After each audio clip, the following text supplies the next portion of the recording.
नमस्कार दोस्तों, आइए सुनते हैं परिवर्तनी एकादशी की व्रत कथा। युधिष्ठिर कहने लगे कि हे भगवान, भाद्रपद शुक्ल पक्ष एकादशी का नाम क्या है? इसकी विधि तथा इसका महत्व कृपया करके कहिए।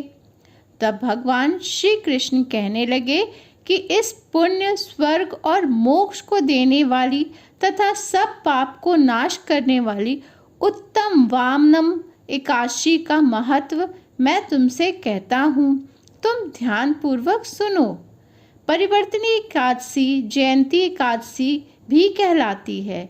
इसका यज्ञ करने से वाजपेयी यज्ञ का फल मिलता है।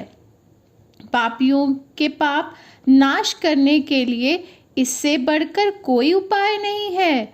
जो मनुष्य इस एकादशी के दिन मेरे वामन रूप की पूजा करता है, उसे तीनों लोग पूज्य होते हैं। अतः मोक्ष की इच्छा करने वाले मनुष्य इस व्रत को अवश्य करें। जो कमल नयन भगवान का कमल से पूजन करते हैं, वे अवश्य भगवान के समीप जाते हैं। जिससे भाद्रपद शुक्ल पक्ष एकादशी को व्रत और पूजन किया, उसे ब्रह्मा विष्णु सहित तीनों लोग का पूजन किया। अतः हरिवार अर्थात एकादशी व्रत अवश्य करना चाहिए। इस दिन भगवान करवट लेते हैं, इसलिए इसे परिवर्तनी एकादशी भी कहते हैं।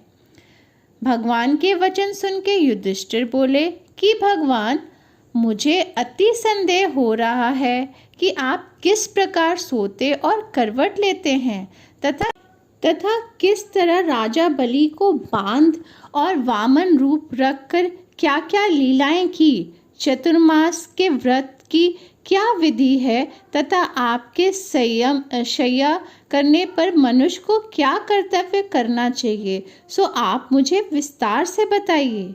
श्री कृष्ण कहने लगे कि हे राजन, अब आप सब पापों को नष्ट करने वाली कथा का श्रवण करें। त्रेता युग में बलि नामक एक दैत्य था। वह मेरा परम भक्त था। विधि प्रकार के वेद सूतकों से मेरा पूजन किया करता था और नित्य ही ब्राह्मणों का पूजन तथा यज्ञ के आयोजन करता था। लेकिन इंद्र से द्वेष के कारण उसने इंद्रलोक तथा सभी देवताओं को जीत लिया। इस कारण सभी देवताओं एकत्र होकर सोच विचार कर भगवान के पास गए। बृहस्पति सहित इंद्राधिक देवता प्रभु के साथ प्रकट होकर निकट जाकर नतमस्तक होकर वेद मंत्रों द्वारा भगवान का पूजन और स्तुति करने लगे। अतः मैंने वामन रूप धारण करके 5वां अवतार लिया और फिर अत्यंत तेजस्वी रूप में राजा बलि को जीत लिया। इसके वार्ता सुनकर राजा युधिष्ठिर बोले कि हे जनार्दन, आपके वामन रूप धारण करके उस महाबली दैत्य को किस प्रकार जीता? श्री कृष्ण कहने लगे, मैं वामन रूपधारी ब्रह्मचारी बलि से 3 पग भूमि की याचना करते हुए कहा, हे मुझको 3 लोक के समान है वो 3 पग भूमि। हे राजन, यह तुम दे सकते हो? तो उसने कहा, हाँ, मैं अवश्य दे सकता हूँ। राजा बलि ने इसे तुच्छ याचना समझकर 3 पग भूमि का संकल्प मुझे दे दिया और मैंने अपना त्रिविक्रम रूप को बढ़ाकर भूलोक में पद, स्वर्गलोक में कमर, महलोक में पेट, जनलोक में हृदय, यमलोक में कंठ की स्थापना कर सत्यलोक में मुख, उसके ऊपर उदर मस्तक स्थापित किया। सूर्य, चंद्रमा आदि सब ग्रह गण, योग्य नक्षत्र, इंद्राधिक देवता और शेष आदि सब नागणों के विविध प्रकार के वेद सूतकों के प्रार्थना की। तब मैंने राजा बलि के हाथ पकड़कर कहा कि हे राजन, एक पग से पृथ्वी, दूसरे से स्वर्गलोक पूर्ण हुआ, अब तीसरा पग कहाँ रखूं?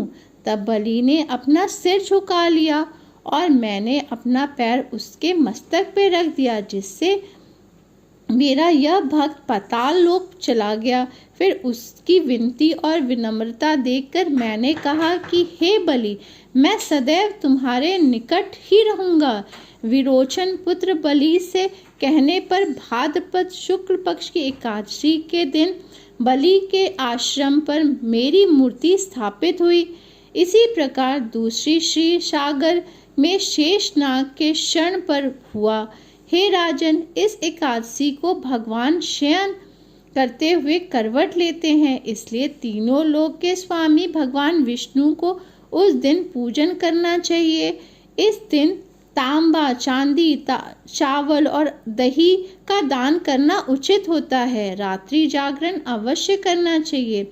जो विधि भगवान से एकादशी का व्रत करता है वे सब पापों से मुक्त स्वर्ग लोक में जाकर चंद्रमा के समान प्रकाशित होता है और यश पाते हैं। जो पाप नाशक इस कथा को पढ़ते हैं या सुनते हैं उनके 1000 अश्वमेध यज्ञ का फल प्राप्त होता है। तो बोलो विष्णु भगवान की जय।